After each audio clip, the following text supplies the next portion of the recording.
결혼 6년 동안 고통스러운 불임 시술과 공허한 약속을 견딘 끝에 투자회사 매니저인 남편이 화장실에 들어와 내 손에서 주사기를 빼앗더니 세면대에 이혼 서류를 던졌다. 그만 찔러. 넌 아이를 못 낳는 몸이야. 내 인턴이 벌써 임신 12주째야. 그는 나를 한겨울 눈보라 속으로 아무것도 없이 내쫓으면 내가 완전히 무너질 거라고 생각했다. 그는 전혀 몰랐다. 내가 도망친 허름한 원룸 옆에 사는 조용한 전직 경찰이 실은 수십조 원 규모 유료 제국의 유일한 후계자라는 것을. 그리고 6개월 후 나는 쌍둥이를 임신한 채 전 남편의 제국 전체를 해체할 수 있는 단 한 사람 옆에 서 있게 될 것이라는 걸. 내 이름은 박수진. 33살 디지털 마케팅 전문가. 거의 10년 동안 내 결혼이 실패하는 이유가 나 때문이라고 믿으며 살았다. 이야기를 계속하기 전에 어느 도시에서 듣고 계신지 댓글로 알려주세요. 좋아요와 구독 부탁드립니다. 강남 아파트 안방 화장실에 차가운 대리석 바닥이 맨 다리를 타고 한기를 울려보냈지만 바늘이 찌르는 날카로운 통증에 비하면 아무것도 아니었다. 나는 세면대 거울 앞에 서서 배에 피부 한 줌을 잡고 있었다. 104번째 호르몬 주사였다. 104번을 내 몸에 멍을 들이며 견뎠다. 극심한 메스꺼움. 감당할 수 없는 감정 기복. 그리고 매번 음성으로 나오는 임신 테스트기를 볼 때마다 짓밟히는 절망. 신체적 피로도 극심했지만 정신적 부담은 그보다 훨씬 무거웠다. 태준. 7년간의 남편. 35살 강남의 최상위 투자회사 시니어 파트너. 항상 맞춤 정장을 입고 절대적인 기업 완벽함의 이미지를 투사하는 남자. 그는 내 옆에 서서 손을 잡아주어야 했다. 내가 용감하다고 말해주어야 했다. 이번에는 배아 이식이 마침내 성공할 거라고 속삭여야 했다. 대신 무거운 참나무 문이 벽에 부딪힐 만큼 격렬하게 열렸다. 근처에 걸린 결혼사진 액자가 달그락거렸다. 태준이 문간에 서 있었다. 턱이 단단히 조여 있었고 눈에 운기라고는 한 점도 없었다. 평소 시장 경쟁자들에게만 보여주던 냉혹한 사업가의 모습이 그대로였다. 내가 아픈지 물어보지도 않았다. 위로의 말 한마디 건네지도 않았다. 그냥 성큼성큼 걸어 들어와서 두꺼운 마닐라 봉투를 젖은 세면대 안에 직접 던졌다. 이게 뭐야? 주사기 뚜껑을 조심스럽게 닫고 카운터 위에 내려놓으며 떨리는 목소리로 물었다. 이혼 서류야. 그가 무덤덤하게 말했다. 내일까지 사인해. 그 말이 즉시 머릿속에 처리되지 않았다. 봉투를 멍하니 바라보았다. 수도꼭지에서 나오는 물이 천천히 두꺼운 종이에 스며들어 가장자리를 망가뜨리고 있었다. 태준 씨, 무슨 소리야? 겨우 입을 열었다. 목구멍에서 숨이 걸렸다. 다음 주에 이식이 예정돼 있잖아. 의사가 호르몬 수치가 드디어 좋아지고 있다고 했어. 우리 거의 다 왔는데. 그만해. 수진아. 그가 팔짱을 끼며 비웃었다. 한심해. 넌 불임이야. 병원은 우리 돈만 먹고 있어. 내 고장난 몸이 나한테 아이를 줄 거라는 척하는 것. 나는 이제 완전히 끝이야. 그의 말이 물리적인 칼날처럼 베었다. 6년간 나는 나를 탓했다. 시어머니 명숙이 추석 저녁 식사 때마다 빠짐없이 태준이는 가문을 이을 후계자가 필요해 라고 상기시키는 소극적 공격을 흡수했다. 마케팅 재택근무에 고된 스케줄을 밀어붙이면서 끝없는 병원 예약을 관리했다. 태준이 클라이언트 미팅과 비싼 골프 대회로 출장 다니면서 우리의 미래를 건설하고 있다고 주장하는 동안 모든 것을 혼자 감당했다. 우리가 공동의 싸움을 하는 팀이라고 믿었기에 침습적 시술과 판단을 견뎠다. 나는 포기 안 해. 눈물이 뺨 위로 쏟아져 가운 위에 떨어졌다. 아플 때나 건강할 때나. 서로에게 약속했잖아. 당신이 나한테 약속했잖아. 나도 포기 안 해. 태준이 비싼 시계를 만지작거리며 소름 끼칠 정도로 차분하게 답했다. 너를 포기하는 거지. 예린이가 임신 12주야. 오늘 아침에 심장 소리 들었어. 예린. 그 이름이 방 안에 폭탄처럼 떨어졌다. 6개월 전에 채용한 23살 인턴이었다. 대학을 겨우 졸업한 여자. 회사 송년회에서 그의 재미없는 농담에도 깔깔대던 여자. 태준이 운영하는 공격적인 기업 세계에 압도당한 것 같아서 오히려 동정했던 여자. 무릎이 약간 꺾이려 했다. 세면대 가장자리를 움켜잡아 바닥에 쓰러지지 않았다. 인턴이랑 잤어. 믿을 수 없다는 듯 목소리가 높아졌다. 내가 온몸에 약물을 쏟아붓고 실패한 시술 때문에 울면서 잠들 때 당신은 대학생이랑 자고 있었어. 예린이는 이제 인턴이 아니야. 태준이 화장실 밖으로 한 발 물러나며 말했다. 내 아이의 엄마야. 내가 원하는 걸 실제로 줄 수 있는 진짜 여자. 이제 옷 입어. 정확히 2시간 안에 짐 싸서 내 집에서 나가. 내 집이라고. 충격을 뚫고 마침내 분노가 터져 나왔다. 우리가 같이 샀잖아. 처음 3년간 내가 대출 갚은 거 알잖아. 부모님 신탁이 산 거야. 잔인하고 만족스러운 미소를 지으며 바로잡았다. 세면대에 있는 서류 읽어봐. 수진아. 3년 전 내 회사 상장할 때 혼후계약서에 사인했잖아. 이 아파트나 내 현재 자산에 대한 권리가 아무것도 없어. 그는 등을 돌리고 복도를 걸어갔다. 단 한 번도 뒤돌아보지 않았다. 숨을 쉬려고 헐떡였다. 본격적인 공황 발작이 온몸을 사로잡았다. 화장실의 고급스러운 벽이 사방에서 좁혀오는 것 같았다. 가운을 허리에 꽉 잡고 비틀거리며 나왔다. 넓은 계단을 내려가면서 태준에게 변호사를 부르라고, 이 갑작스럽고 무서운 광기를 설명하라고 요구하려 했다. 하지만 마지막 계단에 서서 거실을 들여다봤을 때 숨이 완전히 멎었다. 예린이 있었다. 울고 있지 않았다. 내 결혼을 파괴한 것에 사과하지도 않았다. 커피 테이블 옆에 서서 경쾌한 팝송을 흥얼거리고 있었다. 그리고 익숙하고 연습된 동작으로 내 비싼 디자이너 보석들, 결혼기념일 선물, 할머니의 진주 목걸이, 다이아몬드 테니스 팔찌, 을 자기의 거대한 가죽 명품 가방 안에 쓸어 담고 있었다. 내 맨발이 마루 바닥에 닿는 소리를 듣고도 움찔하거나 죄책감을 느끼는 기색이 없었다. 그냥 올려다보더니 가방 지퍼를 큰 찰칵 소리와 함께 닫고 느릿느릿한 승리의 미소를 지었다. 어깨에 걸린 무거운 가죽 가방을 바라보았다. 2년 전 승진 선물로 몇 달을 모아서 나 자신에게 사준 바로 그 디자이너 가방이었다. 내 거실에 서서 내 피땀 어린 소유물을 훔치면서 내가 피 흘리며 고통받으며 임신하려 했던 아이를 임신한 채 서 있는 그녀의 뻔뻔함에 완전히 마비됐다. 예린이 완벽하게 하이라이트된 머리카락을 귀 뒤로 넘기며 부드럽고 거만한 웃음을 흘렸다. 놀라지 마, 수진 씨. 인위적인 달콤함이 툭툭 묻어나는 목소리로 말했다. 태준 오빠가 말하더라. 언니가 이런 거 절대 안 한다고. 항상 트레이닝복만 입고 일한다면서. 이 보석들은 실제로 밖에 나가서 진짜 세상을 사는 사람이 착용해야 되는 거 아닌가. 할머니의 빈티지 진주 목걸이를 돌려달라는 말을 입에 올리기도 전에 태준이 납작하게 접힌 이사용 박스 더미를 들고 거실로 들어왔다. 비싼 페르시아 카페트 위에 둔탁하고 무거운 소리를 내며 떨어뜨렸다. 1시간 45분 남았어.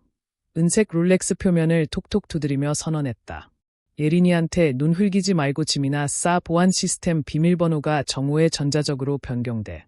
그때까지 이 집에서 안 나가면 단지 사설 경비를 불러서 물리적으로 끌어내겠어. 가슴이 너무 고통스럽게 조여져서 갈비뼈가 정말 부서질 것 같았다. 태준 씨, 나한테 이러면 안 돼. 현실이 덮치자 목이 갈라졌다. 밖에 영하야. 오후에 대형 폭설이 온대. 어디로 가라는 거야? 그건 더 이상 내 문제가 아니지. 인간적인 공감이 한 조각도 없이 대답했다. 임신에 집착하면서 내 돈을 쓸데없는 의료 시술에 낭비하는 대신 재정적 대비를 했어야지. 이제 짐 싸. 경비 일찍 부르게 만들지 마. 넓은 마호가니 계단을 비틀거리며 올라갔다. 뜨거운 눈물로 시야가 흐릿했다. 아침 호르몬 주사의 신체적 통증이 갑자기 하복부에서 쿵쿵거렸다. 그가 인턴과 아이를 만드는 동안 내가 그에게 주려고 시도했던 아이에 대한 잔인하고 고통스러운 상기였다. 워크인 클로젯 뒤에서 큰 캐리어 2개를 끌어내 옷을 무차별적으로 던져 넣기 시작했다. 스웨터, 청바지, 손에 잡히는 것 아무거나. 너무 심하게 떨려서 금속 지퍼를 겨우 잡을 수 있었다. 예린이 침실 문간에 나타났다. 문틀에 기대어 내가 좋아하는 세라믹 머그컵으로 커피를 홀짝이며 내가 순수한 공황 상태에서 허둥대는 것을 구경했다. 눈이 내가 미친 듯이 가방에 던져 넣는 물건들을 훑었다. 그거 진짜 가져갈 거예요. 내 수수한 블라우스 더미를 가리키며 물었다. 완전 아줌마 스타일이네. 태준 오빠가 흥미 잃은 게 당연하지. 90년대 도서관 사서처럼 옷 입으니까. 솔직히 오늘 이사 오면서 연니한테 엄청난 부탁해주는 거야. 이 집에 제대로 된 스타일이 필요하고 태준 오빠한테는 친밀감을 우울한 유료 행위처럼 대하지 않는 발랄한 여자가 필요하거든. 짐을 싸다 멈추고 노려보았다. 손이 꽉 쥐어져서 손톱이 손바닥을 팠다. 내 방에서 나가. 예린이 눈을 굴렸지만 복도로 한 발 물러났다. 이제 내 방인데 자신 있게 쏘아붙였다. 우울한 진료 차트도 가져가. 내 아기 근처에 그런 불임 기운 두기 싫으니까. 마지막 기본 필수품을 두 번째 캐리어에 쑤셔 넣고 격렬하게 잡아당겨 지퍼를 잠갔다. 지갑, 노트북 가방, 차키를 잡았다. 7년간 내 안식처였던 우아한 침실을 돌아보기를 거부했다. 무거운 캐리어를 끌고 계단을 내려갔다. 쿵, 쿵, 쿵. 각각의 소리가 내 결혼의 마지막 조롱하는 장례 복소리처럼 울렸다. 태준과 예리는 거실 소파에 바짝 붙어 앉아 태블릿을 스크롤하며 이미 새 삶을 계획하고 있었다. 무거운 현관문과 씨름하며 매서운 겨울 추위 속으로 밀고 나가는 나를 쳐다보지도 않았다. 서울의 겨울바람이 물리적인 충격처럼 덮쳤다. 눈이 이미 두껍게 내리고 있었다. 긴 주차장에 두껍고 미끄러운 하얀 층이 쌓여 있었다. 매서운 돌풍에 맞서며 캐리어를 SUV까지 끌고 갔다. 바람이 머리카락을 얼굴에 휘감고 눈물 자국 뺨을 찔렀다. 무거운 가방을 트렁크에 올리는 시간쯤에 손이 완전히 감각을 잃었다. 운전석에 올라탔다. 온몸이 격렬하게 떨렸다. 영하의 온도와 아드레날린, 폭락 둘 다 때문이었다. 엔진을 걸고 히터를 최대로 틀었다. 아파트 단지를 나서면서 내 상황에 공포스러운 현실이 숨을 짓눌렀다. 33살 갑자기 집을 잃고 대형 폭설 속으로 운전하면서 갈 곳이 없었다. 부모님은 제주도에 살고 있었고 친구 대부분은 태준의 상류 사교계를 통해 연결되어 있었다. 그들에게 전화하면 소식이 태준에게 즉시 전해질 것이었다. 나는 완전히 철저히 혼자였다. 갑자기 날카롭게 찌르는 경련이 하복부를 찢었다. 고농도 IVF 호르몬이 몸에 대혼란을 일으키고 있었고 극심한 감정적 스트레스가 골반 통증을 기하급수적으로 악화시키고 있었다. 핸들 위로 꺾이며 또 다른 불꽃 같은 고통의 파도에 숨을 헐떡였다. 핸들을 잡고 기절하거나 차 사고를 내기 전에 즉시 진통제가 필요했다. 눈보라의 커튼 사이로 밝은 주유소를 발견하고 조심스럽게 빈 주차장에 SUV를 넣었다. 바람이 으르렁거리는 가운데 차에서 뛰어내려 편의점 문을 향해 달렸다. 안에서 거친 형광등 빛이 두통을 더 세게 두들겼다. 좁은 통로를 서둘러 지나가며 최강 진통제 한 병과 물 한 병을 집었다. 얇은 코트를 입고 격렬하게 떨면서 카운터에 다가갔다. 점원이 물건을 찍었다. 12,500원입니다. 지갑에서 공동카드 태준과 공유하던 프리미엄 카드를 꺼내 건넸다. 차의 따뜻함으로 빨리 돌아가 고통을 멈출 약을 삼키고 싶었다. 단말기를 통과시켰다. 기계가 불쾌한 삐 소리를 냈다. 거절됐네요. 점원이 작은 디지털 화면을 보며 말했다. 그럴 리가 없어요. 심장 박동이 빠르게 치솟았다. 다시 한번 해주세요. 칩이 추위에 말을 안 들을 때가 있어서. 칩을 넣었다. 기계가 다시 삐 소리를 냈다. 여전히 거절. 다른 카드 있으세요? 공황이 목을 조여 질식시키기 시작했다. 지갑을 미친 듯이 뒤져 개인 체크카드를 꺼냈다. 마케팅 월급이 2주마다 직접 입금되는 계좌에 연결된 카드. 떨리는 손으로 건넸다. 비 거절. 피가 바깥 눈보라보다 더 차갑게 얼었다. 핸드폰을 꺼내 모바일 뱅킹 앱에 접속했다. 손가락이 너무 떨려서 비밀번호를 겨우 입력했다. 화면이 떴고 숨이 완전히 멎었다. 예금 잔액 0원. 적금 잔액 0원. 공동카드 상태. 계좌 해지. 거래 내역을 스크롤했다. 눈이 순수한 공포로 커졌다. 정확히 1시간 전 내가 위층에서 울며 캐리어에 짐을 쑤셔 넣는 동안 태준이 일련의 대규모 전신 이체를 실행했다. 내 이름이 있는 모든 계좌를 완전히 비워서 내가 접근할 수 없는 해외 계좌로 옮겼다. 내 월급 직접 입금까지 빼갔다. 내가 직접 벌어들인 돈까지 빼앗았다. 죄송해요. 점원이 내 창백한 얼굴에 퍼지는 절망을 보며 동정으로 부드러워진 목소리로 말했다. 계좌가 동결됐다고 나와요. 결제가 안 되면 물건을 돌려놔야 해요. 카운터 위에 진통제 병을 바라보았다. 하복부의 통증이 다시 타올랐다. 내 완전한 무력함을 조롱하듯이. 유리문 밖으로 맹위를 떨치는 폭설을 보았다. 바람이 주유소 간판을 격렬하게 흔들고 있었다. 돈도 없고, 집도 없고, 남편도 없고, 물 한 병도 살 수 없었다. 태준은 나를 쫓아내기만 한 것이 아니었다. 재정적으로 나를 지워버렸다. 거친 형광등 빛 아래 완전히 빈털터리로 완전히 부서진 채 무자비한 눈 한가운데 서 있었다. 그때 갑자기 날카로운 기억이 공황을 꿰뚫었다. 2년 전 재정적 독립에 대해 태준과 작은 말다툼을 한 후 노트북 가방에 숨겨진 지퍼 칸에 비상금으로 50만 원을 넣어두었다. 그 존재를 바로 이 순간까지 잊고 있었다. 잠깐만요. 갈라진 목소리로 점원에게 말했다. 노트북 가방을 뜯어 열듯 열어 작은 숨겨진 지퍼를 찾았다. 거기에 천에 눌린 채 빳빳한 지폐가 있었다. 카운터에 울렸다. 거스름돈은 됐어요. 헐떡이며 진통제 병을 집어 안전실을 뜯었다. 통로에 서서 물도 없이 새 알을 삼켰다. 맹렬한 통증이 멈추기를 간절히 바라면서 SUV로 달려가 문을 잠그고 히터 바람에 걷잡을 수 없이 떨었다. 현금이 있었지만 50만 원은 서울에서 오래 가지 않을 것이었다. 태준과 그의 상류 사회 변호사들이 쉽게 찾을 수 없는 곳, 다음 행동을 생각할 장소가 필요했다. 도심 외곽을 향해 곧장 운전했다. 고급 주택가와 호화 호텔을 피했다. 폭설이 악화되어 도로가 위험한 빙판으로 변하고 있었다. 1시간 후 서울 변두리의 허름한 현금 전용 모텔 흙길에 차를 세웠다. 고립된 허름한 방들로 이루어진 곳이었다.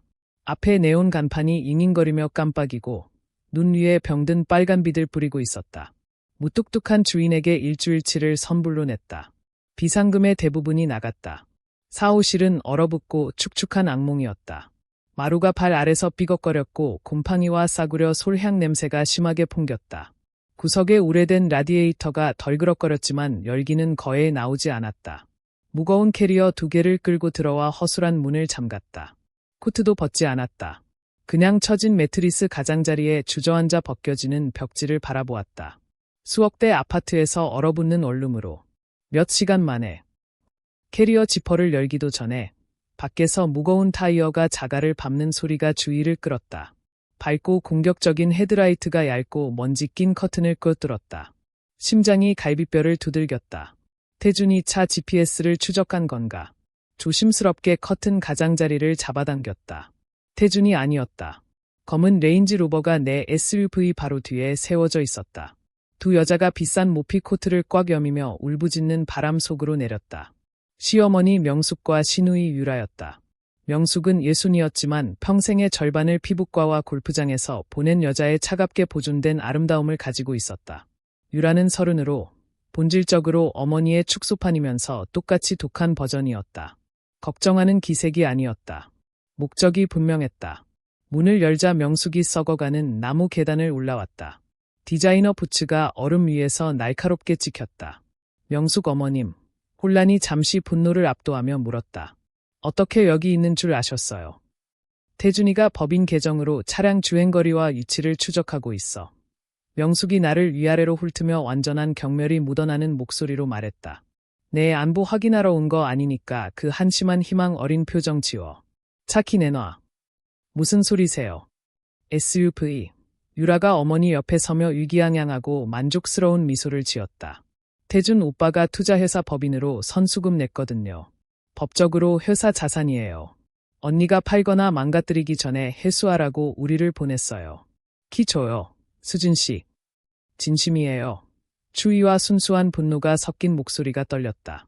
방금 나를 눈보라 속에 내쫓고 은행 계좌를 전부 얼렸잖아요. 그 차가 길바닥에서 얼어 죽지 않게 해주는 유일한 거예요. 그걸 빼앗겠다고요. 명숙이 한 발 더 가까이 다가왔다. 완벽하게 매니큐어 칠한 손가락이 내 가슴 쪽을 곧장 가리켰다. 피해자 코스프레 하지 마. 7년 전에 태준이한테 너랑 결혼하지 말라고 했어. 넌 이 가족에 아무것도 가져온 게 없어. 6년 동안 내 아들이 힘들게 번 재산을 내 끝없는 쓸데없는 유료 시술에 낭비하는 걸 봤어. 넌 독초야, 수진아. 내 아들한테 기생해서 그의 미래를 질식시켰어. 진짜 아버지가 되는 것을 막았고. 그녀의 말에 잔인함에 숨이 멎었다. 제가 얼마나 노력했는지 아시잖아요. 뺨 위에서 눈물이 얼면서 속삭였다. 그를 위해 이 몸에 어떤 지옥을 겪었는지 아시잖아요. 그리고 전부 헛수고였지. 명숙이 아기로 빛나는 눈으로 쏘아붙였다. 예린이가 이 가족의 진짜 후계자를 주고 있어. 젊고 건강하고 태준이가 받을 자격이 있는 걸 실제로 줄 수 있는 여자야. 넌 그냥 현실을 받아들이기를 거부한 고장난 불임 여자일 뿐이야. 경찰 부르기 전에 키 내놔. 유라가 날카로운 조롱에 웃음을 터뜨렸다. 그만 포기해요. 수진 씨 증거야. 예린 언니 벌써 아기방 꾸미고 있어. 언니는 우리 세계에 안 맞아. 기어 나온 그 밑바닥 인생으로 돌아가. 싸울 기력이 빠져나갔다. 호르몬 폭락에서 오는 신체적 고통, 영하의 온도, 그리고 순전한 감정적 황폐함이 나를 완전히 텅 비게 만들었다. 얼어붙은 손이 코트 주머니에서 무거운 차키 세트를 꺼내 명숙의 기다리는 장갑 낀 손바닥에 떨어뜨렸다. 착하네, 명숙이 비웃었다. 다시는 내 아들한테 연락하지 마. 등을 돌렸다. 비싼 부츠가 얼어붙은 계단을 능숙한 우아함으로 내려갔다. 내 SUV와 레인지 로버에 올라탔다. 엔진이 얼어붙은 조용한 밤에 으르렁거리며 깨어났다. 얼어붙은 원룸의 문간에 서서 내 유일한 생명줄의 밝은 빨간 미등이 무자비하게 소용돌이치는 폭설 속으로 사라지는 것을 지켜보았다. 배기가스가 잠시 공기에 맴돌다 바람이 쓸어갔다. 안으로 들어가려 했지만 다리가 마침내 항복했다. 배신이 너무 무거워서 견딜 수가 없었다. 시야가 좁아지고 가장자리가 어두워졌다. 얼어붙은 현관 나무 판자 위에 세게 쓰러졌다. 거친 얼음이 뺨을 긁었다. 무자비한 겨울 폭풍에 완전히 무방비 상태로 누워 있었다. 뺨이 거칠고 얼어붙은 나무에 닿아 있었다. 매서운 얼음이 피부를 물어뜯었지만 일어설 힘이 없었다. 몸이 꺼지고 있었다. 아드레날린이 마침내 지난 몇 시간 동안 견뎠던 신체적, 감정적 트라우마에 짓누르는 현실의 자리를 내주었다. 소용돌이치는 눈 속에 누워 빼앗긴 SUV와 레인지 로버의 공회전 엔진 소리를 들으며 자갈 이 타이어 소리가 명숙과 유라가 마침내 추위 속에 나를 죽게 내버려둔 것을 알리기를 기다렸다. 하지만 엔진 소리가 사라지지 않았다. 대신 차 문이 열리고 닫히는 뚜렷한 소리, 그리고 발소리가 들렸다. 명숙의 디자이너 힐의 날카롭고 거만한 소리가 아니었다. 이 발소리는 무겁고 급하고 내 떨리는 몸을 향해 곧장 다가오고 있었다. 억지로 눈을 떴다. 눈보라의 커튼 사이로 커다란 체격이 나를 내려다보고 있었다. 진우였다. 34살 재능 있는 건축가. 조용한 품위의 남자. 그리고 불행히도 유라의 남편. 태준 가족의 시집온 이후로 진우는 항상 그들의 호화롭고 독한 가족 만찬에서 조용한 관찰자였다. 자수성가한 건축가로서 태준의 물려받은 특권과 극명한 대조를 이루었다. 진우가 내 옆에 한쪽 무릎을 꿇었다. 넓은 어깨가 매서운 바람을 막아주었다. 레인지 로버 안에 있는 명숙과 유라가 내비게이션으로 말다툼하느라 정신없는 것을 어깨 너머로 불안하게 확인했다. 진우가 두꺼운 가죽 장갑을 벗었다. 따뜻하고 단단한 손이 내 얼어붙고 떨리는 손가락을 잡았다. 내가 말 한마디 하기도 전에 두꺼우고 무거운 봉투를 내 코트 주머니 깊숙이 밀어 넣었다. 정말 미안해요, 수진 씨. 진우가 속삭였다. 절대적인 혐오감으로 걸쭉해진 깊은 목소리. SUV를 시내로 운전해 가라고 시켰어요. 유라가 서류만 받으러 간다고 했거든요. 눈보라, 속에 이렇게 버려둘 줄 알았으면 막았을 거예요. 맹세해요. 막았을 거예요. 입술이 파랗고 너무 격렬하게 떨려서 단어 하나를 만들 수 없었다. 그냥 울려다보았다. 시야가 흐려졌다. 아주 주의 깊게 들어요. 진우가 계속했다. 손의 그립이 급박한 강도로 단단해졌다. 나는 그 사람들의 더러운 게임 안 해요. 이 악행의 공범이 되기를 거부해요. 그 봉투에 추적 불가능한 현금 5천만 원이 들어있어요. 눈이 충격으로 커졌다. 태준이 3개월 전에 나한테 줬어요. 진우가 빠르게 설명했다. 울부짖는 바람과 경쟁하며 목소리를 낮추었다. 내 집 금고에 넣어두라고 했어요. 비 오는 나를 위해 유동 자산을 피신시키는 거라고 했지만 정확히 뭘 하는 건지 알아요. 이혼 합의에서 수진 씨 손에 안 닿게 현금을 숨기는 거예요. 누나 남편이니까 그냥 눈 감고 자산을 지켜줄 줄 알았겠죠. 틀렸어요. 진우가 레인지 로버를 돌아보았다. 브레이크 등이 켜졌다. 몇 초밖에 없다는 걸 알았다. 이 돈 가져요. 수진 씨, 은행에 입금하지 마세요.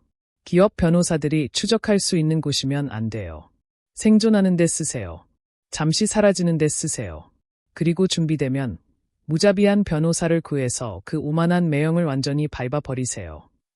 유라가 레인지 로버 창문을 내렸다. 날카로운 목소리가 얼어붙은 공기를 찔렀다. 진우 씨, 얘 이렇게 오래 걸려. SUV 타고 와, 여기 춥잖아. 진우가 마지막 1초 동안 아내를 무시했다. 사나운, 흔들리지 않는 연대가 담긴 눈으로 나를 내려다보았다. 어디 있는지 안 말할게요. 이겨내세요. 수진 씨, 저 사람들 전부 합친 것보다 수진 씨가 훨씬 강해요. 내 손을 놓고 일어나서 깊은 눈을 뚫고 빼앗긴 SUV로 달려갔다. 운전석에 올라타 기어를 넣었다. 얼어붙은 나무 위에 마비된 채 누워 두 차량이 좁은 흙길에서 돌아서는 것을 지켜보았다. 헤드라이트가 허름한 모텔을 마지막으로 한 번 훑고 도로로 나갔다. 빨간 미등이 격렬한 폭설 속으로 즉시 사라졌다. 다시 완전히 혼자였다. 움직이려 했다. 팔의 명령에서 얼어붙은 판자에서 몸을 밀어 올리려 했다. 하지만 근육이 완전히 복종을 거부했다. 주머니에 무거운 봉투가 옆구리를 누르는 벽돌 같았다. 순수한 절망의 순간에 이상한 희망의 등불이었다. 현금이 있었다. 반격할 기회가 있었다. 하지만 먼저 방 안으로 들어가야 했다. 허술한 나무문 쪽으로 몇 센티미터를 끌었지만 하루의 신체적 피해가 마침내 절대적 정점에 도달했다. IVF 호르몬 과량 투여에 갑작스럽고 격렬한 금단이 저체온 온도와 충돌했다. 눈을 먼 듯한 메스꺼움의 파도가 밀려왔고 이어서 날카롭게 방사되는 골반 통증이 폐에서 마지막 한 방울의 숨마저 빼앗아갔다. 머리 위 모텔 빈 방 네온 간판의 깜빡이는 빨간 빛이 계속 번지는 세개 줄기로 흐려졌다. 울부짖는 바람이 귀에서 포효처럼 들렸다. 숨겨진 봉투 위로 코트천을 움켜쥐고 얼음 위에서 태아의 자세로 웅크렸다. 추위가 찌르기를 멈추고 위험하게 따뜻하게 느껴지기 시작했다. 눈이 파르르 감겼다. 무겁고 질식시키는 어둠의 몸을 맡기며 유식이 나를 끌어당기는 대로 가라앉았다. 폭풍은 계속 몰아쳤다. 움직이지 않는 몸 위에 얇은 눈층이 쌓여갔다. 그때 새로운 소리가 울부짖는 바람을 뚫었다. 무겁고 의도적인 부츠가 깊은 눈을 리듬감 있게 밟았다. 서두르지 않지만 명령하는 듯한 치명적인 목적을 가진 발걸음이었다. 옆 방의 문이 바람에 삐걱거리며 열렸다. 신도연이 폭설 속으로 걸어 나왔다. 42살 위압적인 체격이었다. 투박하고 거대했다. 짙은 수염. 아무것도 절대 놓치지 않는 날카로운 눈, 넓은 어깨를 겨우 담고 있는 두꺼운 플란넬 재킷을 입고 예전 그의 모습과 정확히 닮아 보였다. 완전한 권위를 지휘하는 강인하고 굽히지 않는 전직 경찰. 도현의 날카로운 시선이 황량한 부지를 훑다가 현관에 웅크리고 있는 내 생기 없는 몸에 즉시 고정됐다. 턱이 단단해졌다. 주저하지 않았다. 도움을 부르지도 않았다. 생사의 응급 상황에 단련된 남자의 신속하고 훈련된 정확성으로 움직였다. 두 캐빈 사이의 거리를 몇 번의 거대한 보폭으로 건넜다. 무거운 부츠가 눈더미를 박살냈다. 내 옆에 쪼그려 앉아 두꺼운 가죽 장갑을 벗고 따뜻한 두 손가락을 얼어붙은 목에 대어 맥박을 확인했다. 희미한 박동을 찾자 거대한 팔을 내 무릎과 어깨 아래로 밀어넣었다. 힘들이지 않는 생경한 힘으로 내 유식 없는 몸을 얼음나무에서 들어 올려 넓고 따뜻한 가슴에 꼭 끌어안아 격렬한 바람을 막았다. 폭풍의 등을 돌리고 나를 안고 자기 방의 안전한 곳으로 들어갔다. 온기가 나를 사로잡고 있던 얼음의 공허를 뚫고 들어온 첫 번째 감각이었다. 무자비한 서울의 폭설이 사라지고 타오르는 백향목에 위안을 주는 리드미컬한 탁탁 소리로 바뀌어 있었다. 천천히 눈을 떴다. 어둡고 금비친 소박한 거실에 눈이 적응했다. 깊은 갈색 가죽 소파 위에 무거운 전기 담요가 덮여 있었다.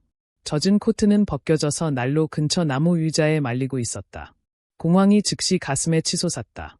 기억이 다시 쏟아져 들어왔다. 진우의 봉투. 벌떡 일어나 골반의 날카로운 항의 통증을 무시했다. 방을 미친 듯이 훑다가 코트를 발견했다. 전기 담요를 걷어차고 의자로 비틀거려 가서 깊은 주머니에 손을 넣었다. 두껍고 단단한 봉투의 형태가 아직 거기 있었다. 완전히 손대지 않은 추적 불가능한 현금 5천만 원 무사했다. 떨리는 숨을 내쉬며 가죽 소파로 돌아가 주저앉았다. 잠시 안도감에 눈을 감았다. 무거운 마루가 삐걱거렸다. 고개를 돌려보니 나를 얼음에서 끌어올린 남자가 서 있었다. 가까이에서 신도연은 폭풍 속에서 보았던 것보다 더욱 압도적이었다. 낡은 햇니넥 셔츠가 거대한 어깨와 팔에 팽팽하게 당겨져 있었다. 짙은 수염이 깔끔하게 다듬어져 절대적인 화강함으로 깎은 것 같은 턱선을 감싸고 있었다. 한 손에 김이 모락모락 나는 커피 머그, 다른 손에 장작 더미를 들고 있었다. 즉각적인 존경을 명령하는 조용하고 치명적인 우아함으로 움직였다. 장작을 난로 옆에 내려놓고 말 한마디 없이 커피를 건넸다. 그의 손은 거칠고 투박하고 믿을 수 없이 따뜻했다. 마셔요. 깊고 굵은 바리톤으로 지시했다. 뛰는 심장을 즉시 안정시키는 목소리였다. 현관에서 발견했을 때 거의 완전히 얼어 있었어요. 폭설로 메인 도로 전기가 나갔지만 내 발전기는 잘 돌아가요. 여기서는 안전합니다. 뜨거운 세라믹 머그를 떨리는 손가락으로 감싸 안으며 신 목소리로 감사를 중얼거렸다. 소파 옆에 세심하게 놓아둔 노트북 가방에서 핸드폰을 꺼냈다. 시간을 확인하고 싶었다. 얼마나 휴식을 잃었는지. 화면이 켜지자 알림이 쏟아졌다. 맨 위에 긴급으로 표시된 이메일 하나가 받은 편지함 꼭대기에 있었다. 지난 5년간 완벽하게 일해온 디지털 마케팅 회사의 인사부에서 온 것이었다. 화면을 터치하여 빽빽한 기업 용어를 빠르게 훑었다. 커피 머그가 손에서 미끄러질 뻔했다. 뜨거운 액체가 가장자리 위로 출렁거렸다. 즉시 해고 통보였다. 단어들이 독사의 공격처럼 화면에서 튀어나왔다. 퇴직금 없이, 경고 없이, 전환 기간 없이, 즉각 효력. 두 번째 단락을 읽으며 피가 바깥 폭설보다 더 차갑게 식었다. 태준이 나를 쫓아내고 은행 계좌를 비운 것만이 아니었다. 재정적으로 그리고 직업적으로 나를 학살했다. 이메일에 따르면 회사가 기밀 고객 데이터의 치명적 유출을 당했다. 태준이 투자회사 시니어 파트너로서의 강력한 지위를 무기화하여 내 회사 이사회에 직접 연락했다. 자기의 거대한 계좌를 빼고 도시 전역에 전면적 기업 보이콧을 조직하겠다고 위협하며 유출 원인을 즉시 해고하고 업계에서 블랙리스트에 올리라고 요구했다. 조작된 디지털 흔적과 변조된 IP 로그가 내 보안 회사 로그인을 가리키도록 제공했다. 나를 프레임 씌운 것이다. 이혼 재판에서 싸울 유일한 합법적 수입원이 마케팅 월급이라는 걸 알았다. 그리고 그에 제어할 수 없는 기업 권력을 이용해 내 전문적 평판을 몇 분 만에 소멸시켰다. 고위급 금융 데이터 유출 혐의를 받는 마케팅 전문가를 고용할 회사는 전국 어디에도 없을 것이었다. 남편도 없고, 집도 없고, 은행 계좌도 없고, 이제 직장도 없었다.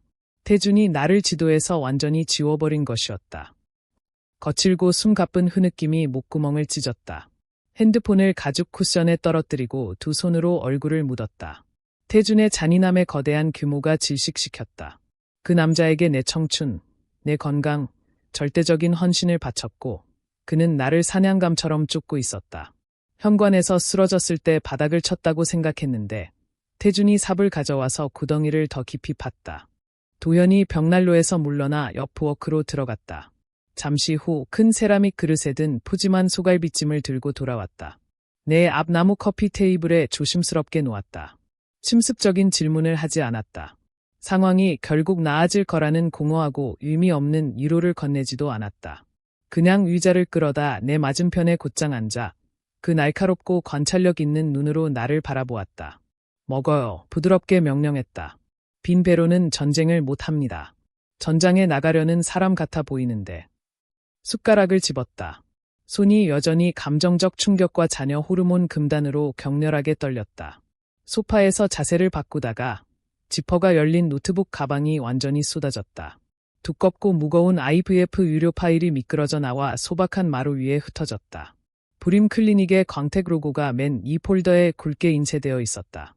104번의 주사, 끝없는 초음파, 산산이 부서진 희망의 잔인한 기록물이 낯선 사람이 볼 수 있도록 카페트 위에 흩어져 있었다. 통증으로 찡그리며 날카로운 비명을 내며 주우려고 손을 뻗었다. 하복부에서 또 다른 찌르는 통증이 방사되었다. 도연이 흩어진 서류를 줍는 것을 도우려 앞으로 몸을 기울였다. 날카로운 눈이 클리닉 로고와 첫 페이지에 인쇄된 빽빽한 의학 용어를 훑었다. 멈추었다. 거친 이마에 강렬한 집중의 주름이 잡혔다.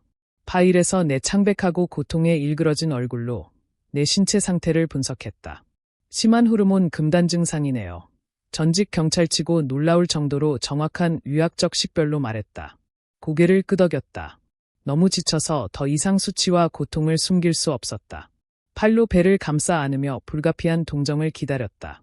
하지만 도연은 동정 어린 표정이 아니었다.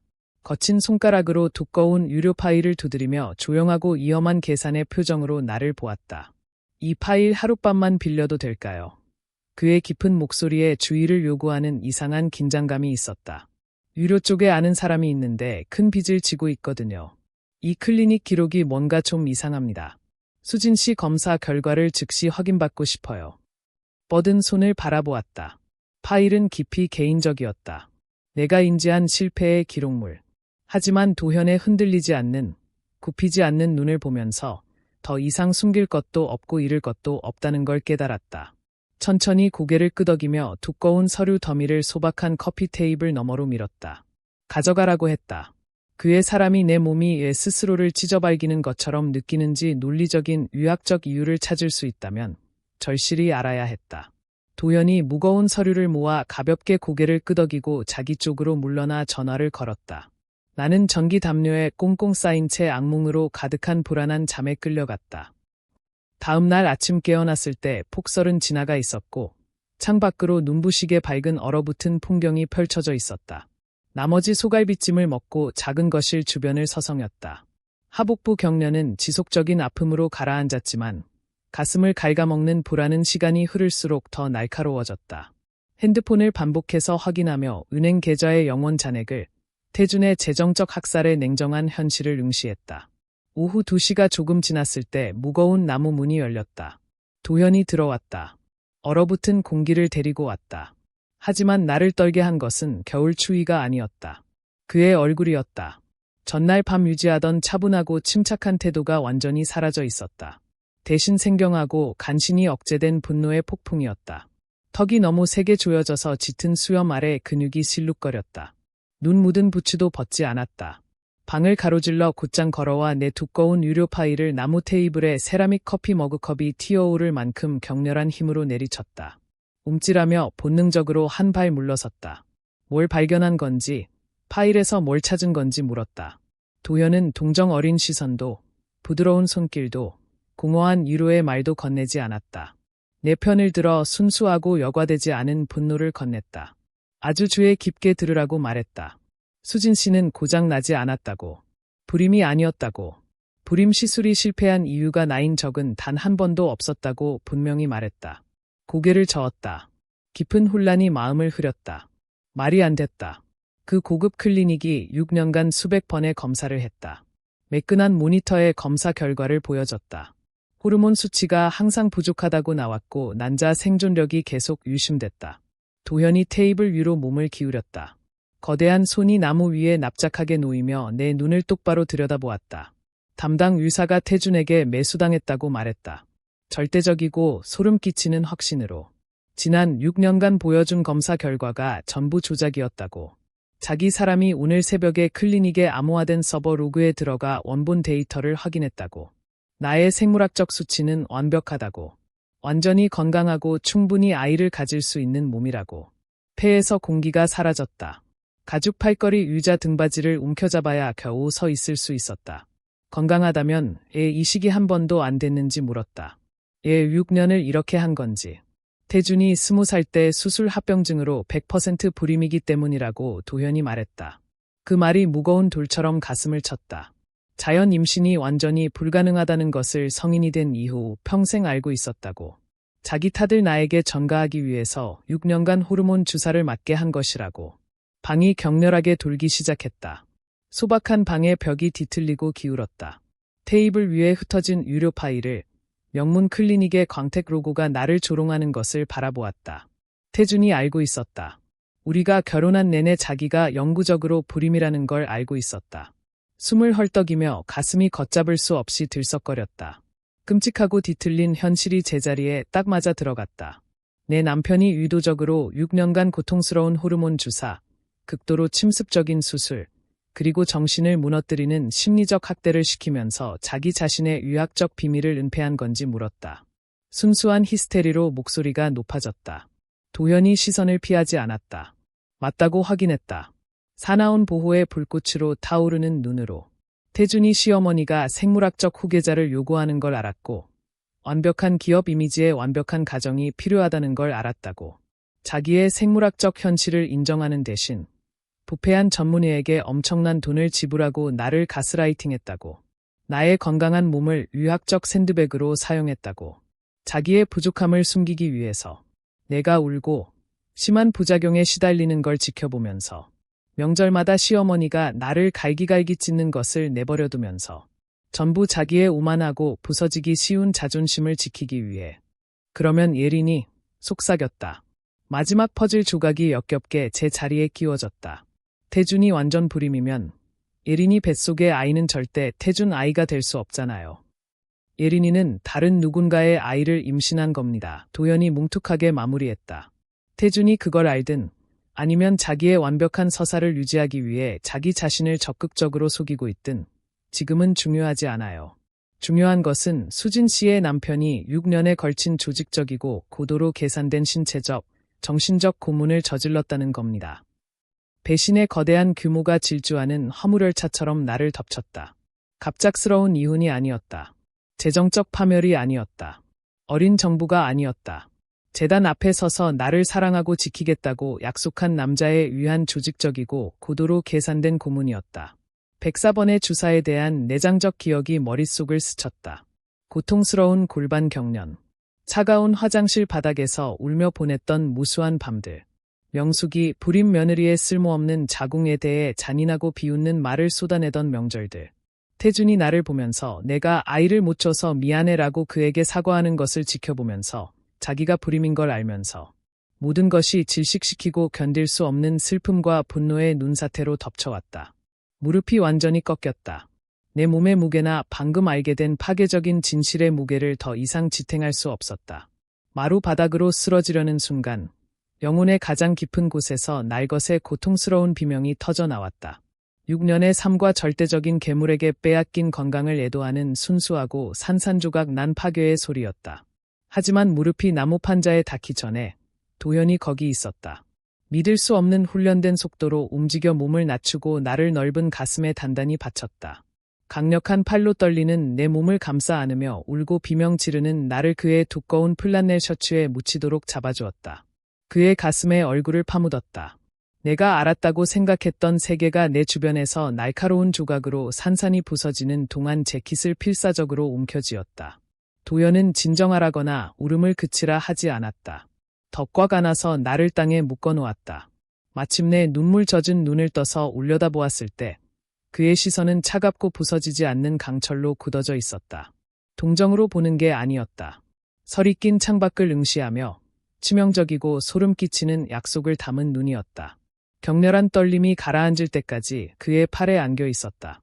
도연이 천천히 소파로 안내하고 부엌에서 깨끗한 수건을 가져와 부드럽게 눈물과 번진 화장을 닦아주었다. 방 안의 침묵이 방금 알게 된 끔찍한 진실의 무게로 두껍고 무거웠다. 머릿속이 질주하며 내 고통의 점들을 연결하고 있었다. 하지만 하나의 분명한 질문이 갑자기 슬픔의 안개를 뚫고 나왔다. 올려다보았다. 완전히 기력이 빠진 목소리로. 퇴직한 시골 경찰이 어떻게 서울에서 가장 고급한 불임 클리닉의 암호화된 서버를 쉽게 해킹할 수 있는 사람이 있냐고 물었다. 그 종류의 유료 데이터는 수십억짜리 방화벽으로 보호되고 있지 않냐고. 도연이 수건을 커피 테이블에 내려놓았다. 시선을 피하지도 겸연쩍은 변명을 하지도 않았다. 무거운 나무 의자에 기대앉아 길고 조절된 숨을 내쉬며 무릎 위에 팔꿈치를 올렸다. 퇴직 경찰은 제 선택이었어요. 깊은 목소리에 부인할 수 없는 권위의 무게가 실려 있었다. 제 실제 삶의 압박에서 벗어나기 위한 직업 선택이었어요. 이 방, 이 조용한 곳은 피난처예요. 제 본명은 신도연입니다. 멍하니 바라보았다. 이름 신이 머릿속에서 울렸다. 먼 기업적 인식을 촉발했다. 5년간 고위급 디지털 마케팅을 해왔으니 한국 경제의 주요 인물들을 알고 있었다. 신의료그룹은 수십조 원 규모의 유료 제국으로 전국 최대의 민간 병원 체인, 연구시설, 첨단 생식의학 클리닉을 소유하고 있었다. 민간 유료 부문을 사실상 독점하고 있었다. 신의료그룹의 후계자라고 속삭였다. 내 클리닉이 운영되는 인프라를 소유하고 있다고. 그래서 사람이 그렇게 쉽게 파일에 접근한 거라고. 자기 서버를 본 거니까. 도연이 천천히 끄덕였다. 아버지가 처음부터 회사를 세웠다고. 5년 전 돌아가셨을 때 집의 지분을 상속받았다고. 하지만 이 사진에 끊임없는 기업 전쟁과 탐욕에 완전히 지쳤다고. 일상 운영은 대리 CEO에게 넘기고 물러나 조용한 곳에서 경찰이 됐다고. 정직하고 실질적인 일을 하고 싶었다고. 제국이 자기를 괴물로 만들기 전에 벗어나야 했다고. 일어서서 소박한 거실을 서성이기 시작했다. 거대한 체격에서 긴장이 방사되었다. 하지만 대리인이 실패했다고 이어갔다. 목소리가 면도날처럼 날카로워졌다. 이 사진이 현재 적대적 인수합병을 시도하고 있다고. 유장직에서 쫓아내고 연구 부문을 환자 치료 따윈 전혀 신경 쓰지 않는 해외 투자자들에게 매각하려 한다고. 즉시 서울로 복고하여 인수합병을 분쇄하고 아버지의 유산을 되찾아야 한다고. 얘 나한테 이걸 말해주시는 건지 물었다. 아버지가 가족 신탁과 기업 정관에 엄격한 도덕성 및 안정성 조항을 넣어두셨기 때문이라고. 최고 투표권을 활성화하고 이사진의 적대적 인수합병을 즉시 차단하려면 고립된 독신으로 그냥 걸어 들어갈 수 없다고. 안정적이고 통합된 전면을 제시해야 한다고. 가정이 있어야 한다고. 방을 가로질러 내가 앉아있는 곳 바로 앞에 멈추었다. 내려다보며 날카로운 눈이 부서졌지만 탄력 있는 내 영혼을 분석했다. 수진 씨가 그 폭풍을 견뎌내는 것을 봤다고 말했다. 사랑한 남자가 6년간 부수려 한 후에도 수진 씨 안에 남아있는 절대적인 불꽃을 봤다고. 수진 씨에게는 자원, 보호, 그리고 응보가 필요하다고. 자기에게는 아내가 필요하다고. 숨이 멎었다. 결혼해 달라고 도현이 부드럽게 명령했다. 쪼그려 앉아 정확히 눈높이를 맞추며. 결혼해 달라고. 세계 최고의 불임 치료를 주겠다고. 자기의 최고 전문가들이 직접 관리하는, 누구의 부패에도 오염되지 않은, 수진 씨가 마땅히 받아야 할 아이를 가지게 해주겠다고. 그리고 태준을 먼지로 만들 절대적이고 제한 없는 힘을 주겠다고. 편의 결혼. 상호 절망에서 태어나 정예의 분노로 연료를 공급받는 거래. 태준이 깨끗한 아파트에 앉아 인턴과 웃으면서 내 보석을 훔치는 장면을 떠올렸다. 생물학적으로 아이를 만들 능력이 전혀 없는 남자를 위해 내가 견뎠던 104번의 고통스러운 주사를 떠올렸다. 도현은 내가 필요한 무기를 정확히 제공하고 있었다. 더 중요하게 태준이 나를 고문하는 데 썼던 바로 그것을 제공하고 있었다. 아이를 주겠다고. 도현의 흔들리지 않는 눈을 바라보고 고개를 끄덕였다. 네. 48시간 후 폭설이 거치고 도로는 얼었지만 통행 가능했다. 간단한 검은 원피스를 입었고 도현은 날카롭게 재단된 숯빛 정장을 입었다. 법원에 가서 혼인신고를 했다. 빠르고 효율적인 펜 놀림. 꽃도 없고 서약도 없고 하객도 없었다. 보복의 불길 속에서 맺어진 구속력 있는 법적 계약. 도장이 찍혔다. 나는 신수진이 되었다. 도현이 따뜻하고 무거운 손을 내 허리에 얹으며 법원의 무거운 유리문을 나섰다. 매서운 겨울 공기가 얼굴에 닿았지만 며칠 만에 처음으로 춥지 않았다. 무적이었다. 콘크리트 계단을 내려가기도 전에 진우가 사라고 한 싸구려 번호폰이 코트 주머니에서 미친 듯이 진동했다. 꺼내 화면을 보고 찡그렸다. 태준이 새 번호를 추적해낸 것이었다. 드디어 봤네. 태준이 견딜 수 없는 오만함이 묻어나는 목소리로 빈정거렸다. 빈민가 잘 즐기고 있어. 수진아. 그냥 알려주려고 전화한 거야. 변호사들이 오늘 오후에 사기 소송을 제기할 거거든. 내가 6년간 불임 상태를 일부러 숨겼으니까 공식적으로 너를 사기 혐의로 고소하는 거야. 시술비 전액 환수할 거야. 법정에서 보자. 이 한심한 거짓말쟁이. 전화가 끊겼다. 핸드폰을 귀에서 내리며 빈 화면을 바라보았다. 울지 않았다. 털지 않았다. 새 억만장자 남편을 울려다보며 느릿하고 차가운 미소가 입가에 번졌다. 웃었다. 크고 날카로운 소리가 법원 콘크리트 계단을 가로질러 울렸다. 매서운 겨울 공기를 갈랐다. 히스테리나 공황의 웃음이 아니었다. 순수하고 여과되지 않은 통쾌함이었다. 도현이 트럭 문을 열며 내려다보았다. 어두운 눈썹이 무언의 질문으로 올라갔다. 태준이 나를 사기로 고소한대. 따뜻한 조수석에 올라타며 말했다. 내가 불임 상태를 일부러 숨겼다면서 시술비 전액 환수하겠다고. 자기 불임이면서 법 체계를 이용해서 나를 벌하려는 거야. 거의 시적이지. 도현이 문을 닫았다. 무거운 쿵이 따뜻한 차내에 밀봉됐다. 해보라지. 도현이 부드럽고 연습된 동작으로 기어를 넣으며 말했다. 기업 변호사들이 그 웃기는 소장을 다 쓰는 시간쯤이면 착수금 낼 돈도 없을 거야. 하지만 지금은 그보다 더 중요한 일이 있어요. 요약이 있으니까. 눈 덮인 시골 마을에서 서울 강남의 빌딩 숲 한복판으로 향했다. 도현이 글로벌 기술 대기업 본사처럼 보이는 거대하고 빛나는 고층 빌딩 앞에 차를 세웠다. 웅장한 입구 위에 광택 크롬 글자가 빛났다. 신의료그룹 엘리트 클리닉. 가문의 유료 제국의 왕관 보석이었다.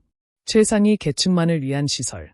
자동문을 지나 들어가면서 태준이 강제로 이용시켰던 부패한 클리닉과의 극명한 대비에 숨이 막혔다.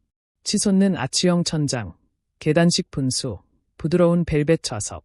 하지만 가장 충격적이었던 것은 도현이 문턱을 넘는 순간 즉각적이고 체감할 수 있는 분위기 변화였다. 완벽하게 차려입은 접수원들이 자리에서 얼어붙었다. 경비원들이 즉시 자세를 바로잡았다. 맞춤 정장을 입은 수석 유료 행정관이 대리석 바닥을 가로질러 사실상 전력 질주했다. 신 이사장님. 절대적 존경으로 숨이 찬 목소리로 고개를 약간 숙이며 말했다. 이렇게 빨리 시설에 돌아오실 줄 몰랐습니다. 환영합니다. 도현이 보호하듯 무거운 손을 내 허리에 얹고 앞으로 안내했다. 제 아내 신수진입니다. 주저나 질문의 여지를 남기지 않는 명령조의 깊은 목소리로 말했다. 즉시 최고의 치료가 필요합니다. 갈라거 원장의 오후 스케줄을 비우고 VIP 상담실을 준비하세요. 행정관이 허둥지둥 따르며 비공개 금색 패널 엘리베이터로 안내했다. 최상층으로 곧장 올라갔다. 몇 분 안에 5성 호텔방 같은 햇살 가득한 고급 유료 스위트에 앉아 있었다. 생식의학 원장이자 도현의 돌아가신 아버지에게 맹렬히 충성하는 동맹인 갈라거 원장이 이미 해킹된 유료 파일을 손에 들고 방에 들어왔다. 원장은 철저하고 직설적이었다. 도현이 발견한 끔찍한 세부 사항을 하나하나 확인했다. 태준의 부패한 전문의가 6년간 내 몸에 공격적이고 완전히 불필요한 합성 호르몬을 주입해서 일부러 실패하는 생식 주기에 신체적 증상을 모방하도록 만들었다. 의도적으로 내 자연 생물학을 억제하여 내가 문제인 것처럼 보이게 유지했다. 수진 씨의 몸은 놀라울 정도로 회복력이 있어요. 갈라거 원장이 안심시키는 미소를 지었다. 이 합성 독소를 빼내는 특수 프로토콜을 시행하겠습니다. 자연 베이스라인이 회복되면 즉시 임신의 최적 후보예요. 자궁 내막과 난소 보유량이 완벽합니다. 수정 다음 단계에 대해서는 세계에서 가장 독점적인 익명 기증자 등록부에 접근할 수 있습니다. 오늘 바로 프로필 매칭을 시작할 수 있어요. 고개를 끄덕이며 압도적인 안도감의 파도가 밀려왔다. 하지만 기증자 카탈로그를 보려고 손을 뻗기 전에 도현이 앞으로 나왔다. 크고 거친 손을 부드럽게 내 손 위에 올리며 갈라거 원장이 내미는 태블릿에 닿지 않게 막았다. 기증자 카탈로그는 필요 없다고 도현이 말했다. 날카로운 눈이 내 눈에 정확히 고정되었다. 우리는 함께 이 전쟁을 싸우고 있다고. 법적 부부이고 태준이 꿈도 못 꿀 제국을 함께 세울 거라고. 자기가 기증자가 되겠다고. 제대로 하자고. 방이 완전히 조용해졌다. 그의 표정의 날것의 취약함. 그의 그립의 사나운 보호적 따뜻함이 모든 것을 말해주고 있었다. 이것은 더 이상 투표권을 확보하기 위한 냉정한 사업 거래가 아니었다. 그는 정말로 나와 함께 생명을 만들고 싶어 했다. 가슴에 갑작스러운 강렬한 설렘이 어떤 유료 시술과도 완전히 무관하게 일어났다. 진짜 깊은 로맨스에 부인할 수 없는 불꽃이었다. 네, 속삭였다. 갑작스런 전율의 기쁨으로 심장이 뛰었다. 네, 그렇게 하고 싶어요. 그 후에 이주는 계시였다. 절대적인 왕족 대접을 받았다. 차가운 화장실 바닥도 없고 고통스러운 자가 주사도 없고 나르시시스트 남편의 잔인한 말도 없었다. 대신 호화로운 VIP 회복 라운지에 머물렀다. 도현이 매번 체혈, 매번 부드럽고 조심스럽게 모니터링되는 치료 때마다 옆에 있었다. 햇살 가득한 스위트에서 몇 시간씩 이야기했다. 그는 소외된 지역사회를 위한 유료 제국 확장 비전을 나눴다. 나는 그 비전을 실행할 전략적 마케팅 아이디어를 공유했다.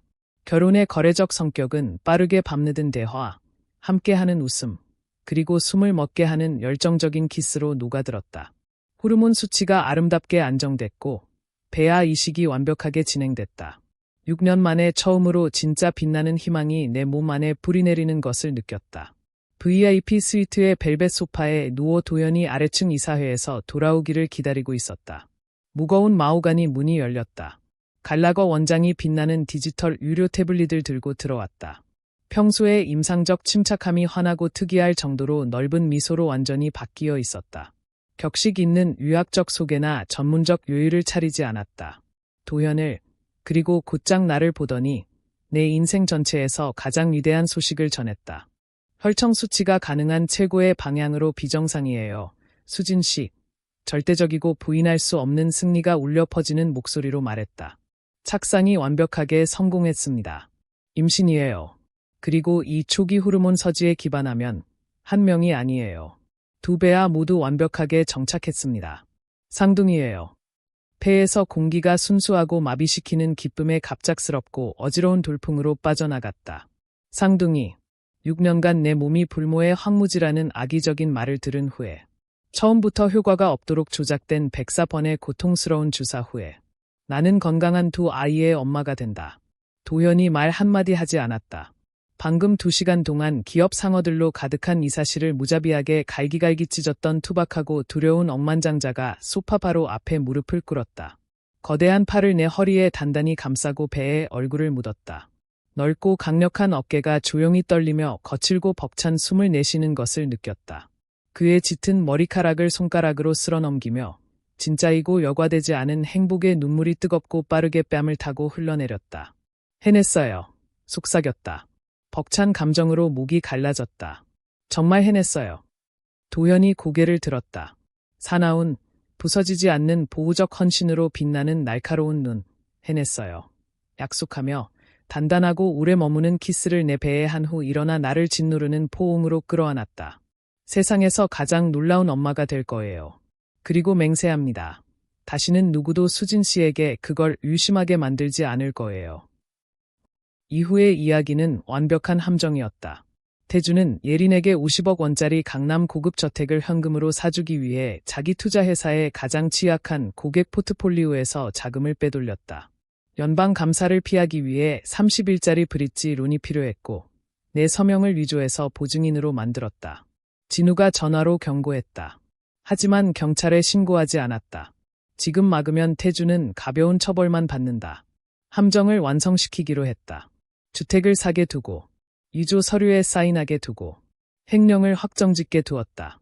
조정회의에서 일부러 가장 허름한 코트를 입고 화장을 지우고 패배한 전철을 연기했다. 1,000만 원 합의에 사인하며 태준의 모든 자산 권리를 포기했다. 그가 승리했다고 생각하게 두면서 사실은 임박한 재정 파멸에서 나를 법적으로 완전히 분리시킨 것이었다. 복도에서 도현이 스마트폰에 한 단어를 타이핑했다. 실행. 3초 후 태준의 세계가 무너지기 시작했다. 신의료그룹이 적대적 인수합병을 개시. 투자회사의 모든 계좌가 동결. 자산 청산 시작. 나를 쫓아낸 날 그가 나에게 했던 바로 그 디지털 처형이었다. 명숙의 거실에서 태준이 진우에게 건축사무소를 담보로 50억 대출을 받으라고 요구했다. 진우가 거절했다. 50만 원을 수진 씨한테 줬어. 이혼 서류 내일 나가. 가방을 들고 나갔다. 베이비 4호에서 맞춤 가운을 입고 나타났다. 쌍둥이 배가 당당했다. 목에 신 가문 다이아몬드. 도현이 맞춤 턱시도로 등장하자 호텔 매니저가 달려왔다. 신 이사장님. 태준의 얼굴에서 색이 빠졌다. 태준이 진우가 보낸 자기의 100% 불임 진단서를 읽었다. 예린에게 달려갔다. 예린이 마침내 가면을 벗었다. 아이는 헬스 트레이너 거야. 넌 가장 만만한 호구였어. 저택도 예린 명예였다. 태준이 횡령 자금 추적을 피하려고 직접 예린 단독 명의로 넣은 것이었다. 신의료그룹 연례 자선 갈라에서 대계단 위에 스포트라이트. 도현과 나 맞춤 턱시도와 빛나는 가운. 8개월째 쌍둥이 배 전국 엘리트 앞에서. 태준이 발 앞에 무릎 꿇고 울며 자비를 구걸했다. 도현이 연단에서 대형 스크린에 감사 보고서와 유료 기록을 공개했다. 명숙이 달려와 내 가운 자락 앞에 무릎 꿇었다. 저는 당신을 모릅니다. 검찰 수사관들이 들어왔다. 수갑의 찰칵 소리가 볼륨을 울렸다. 후폭풍은 무자비하고 정확했다. 태준, 보석 거부, 기업 횡령, 전신 사기, 문서 위조 혐의, 교도소 최소 20년형, 예린, 50억 저택이 횡령 자금 추적으로 정부에 즉시 압류. 1시간 안에 짐을 싸서 나와야 했다. 진짜 아빠인 헬스 트레이너는 예린이 파산하고 연방 사기에 얽혔다는 것을 알자마자 증발했다. 명숙과 유라, 태준의 자산이 동결되자 호화 생활이 즉시 말랐다. 진우가 철갑 같은 혼전계약서의 보호 아래 이혼을 마무리했다. 건축사무소와 딸의 양육권을 온전히 지켰다. 명숙과 유라는 비좁고 비참한 원룸 아파트에 새 들어가야 했다. 골프장 회원권과 상류사의 지위를 빼앗기고 그 비좁은 공간에 갇혀 서로를 탓하며 날들을 보냈다. 2년 후 쓰라린 겨울의 기억은 완전히 다른 생에 속하는 것처럼 느껴졌다. 아침 햇살이 넓은 저택의 거대한 베이 창으로 쏟아지며 아이 방에 따뜻한 금빛을 들이우고 있었다. 아기 침대 옆에 서서 완벽하게 건강하고 아름다운 잠든 두 아이를 내려다보았다. 아들 하나, 딸 하나. 단 하나의 합병증도 없이 세상에 온 아이들. 숨쉬고 자라는 내 몸이 결코 고장나지 않았다는 살아있는 증거. 나는 더 이상 나르시시스트 남편의 비율을 맞추는 디지털 마케팅 전문가가 아니었다. 내 힘에 완전히 발을 디뎠다. 도현의 막대한 자원과 흔들리지 않는 지원으로 신의료그룹 산하의 대규모의 국제적으로 인정받는 자선 부문을 설립했다. 재단장으로서 수십억 원을 생식 강요, 유료 가스라이팅, 가정학대에 직면한 여성들에게 최고급 법률 대리와 최상위 유료 지원을 제공하는 데 쏟아부었다. 내가 당했던 방식으로 조종당하고 고문당하고 버림받는 여성이 다시는 없도록 보장하며 날들을 보냈다. 가장 깊은 트라우마를 수천 명을 위한 뚫을 수 없는 방패로 바꾸었다. 아이 방에서 나와 넓은 석재 발코니로 걸어갔다. 푸른 구릉이 펼쳐진 사유지가 내려다 보였다. 따뜻한 여름 바람이 머리카락을 스쳤다. 대리석 난간에 기대어 우리가 세운 완벽하고 평화로운 안식처를 바라보았다. 아래 잔디밭에서 진우가 딸과 야구공을 던지며 크게 웃고 있었다. 가장 가까운 친구이자 신뢰받는 동맹으로 남아 새로 얻은 자유 속에서 번성하고 있었다.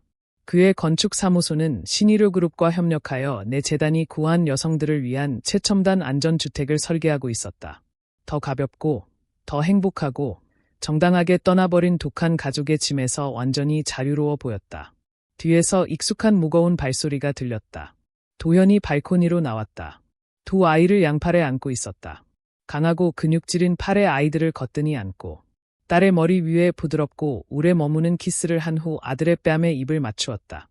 투박하고 두려운 억만장자가 말로 표현하기 어려운 부드러움과 헌신으로 자기 아이들을 바라보았다. 빈팔을 내 허리에 단단히 감싸 안으며 옆으로 끌어당겼다.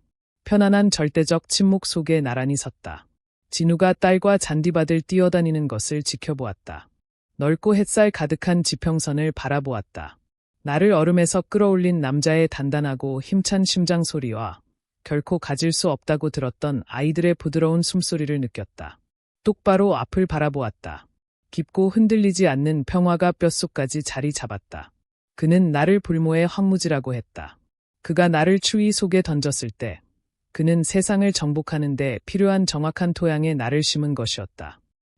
여러분, 이 이야기가 마음에 닿았다면 좋아요를 눌러주세요. 구독도 잊지 마시고 알림 설정도 꼭 눌러주세요.